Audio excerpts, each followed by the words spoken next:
Siz ham aniq ishonmaysiz. Bu pulga shu uy sotilayotganiga qaranglar, u yerda bitta xo'jalik, bu yerda bitta xo'jalik, bu yerda bitta xo'jalik. Ya'ni 3 ta oila yashasa bo'ladigan joyga kelib qoldik. Narxini aytmaysizmi? Agar pulim bo'lganda bu uyni o'zim olib qolgan bo'lardim.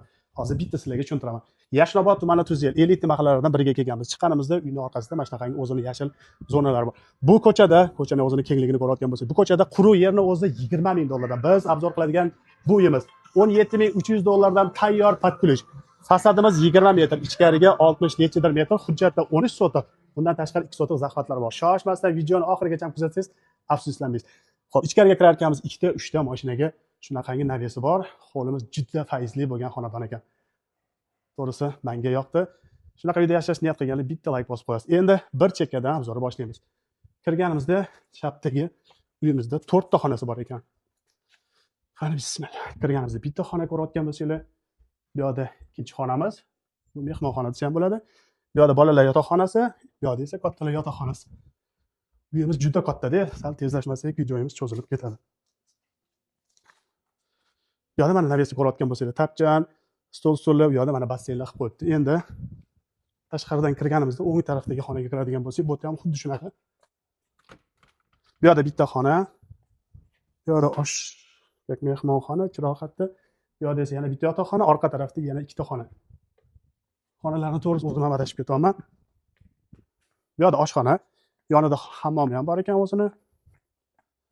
Bu yerda esa katta mehmonxona ko'rayotgan bo'lsanglar. Bu uyimizga oxirida kiramiz.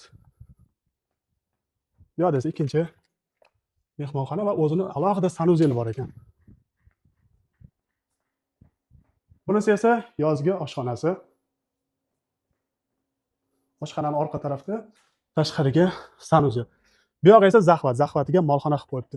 Aytganimdek 10 sotiq hujjatda 2 sotiq zaxvat. Zaxvatni o'sha orqada va molxona qurib qo'yibdi.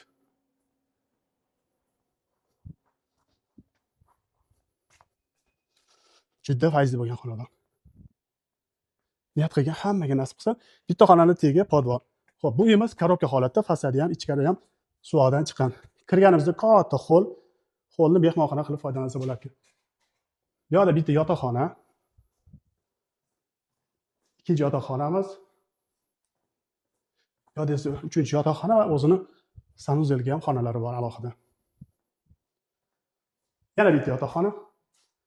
O'zini sanuzelga ham joy qoldirilgan. Bu yerda yana bitta yotoqxona. Bunisi esa oshxona ekan. Umuman nechta xona bo'ldi? 1 ta, 2 ta, 3 ta, 4 ta, 5 ta oshxonasi bilan 6 ta. To'g'ri charchadim. Juda katta xonadon. 225 ming dollarga. Boya ketganda 10 sotiq hujjatda, 2 sotiq zaxvati bor. 10 sotiqga hisoblaydigan bo'lsak, 17.300 dollardan to'g'ri kelyapti. O'zini fontanlari ham shunaqangi fayzli bo'lgan xonadon. O'rganib qolinglar. Telegram nomerlarimiz har doimgidek Telegram kanalda aniq lokatsiyasi bilan joylaymiz.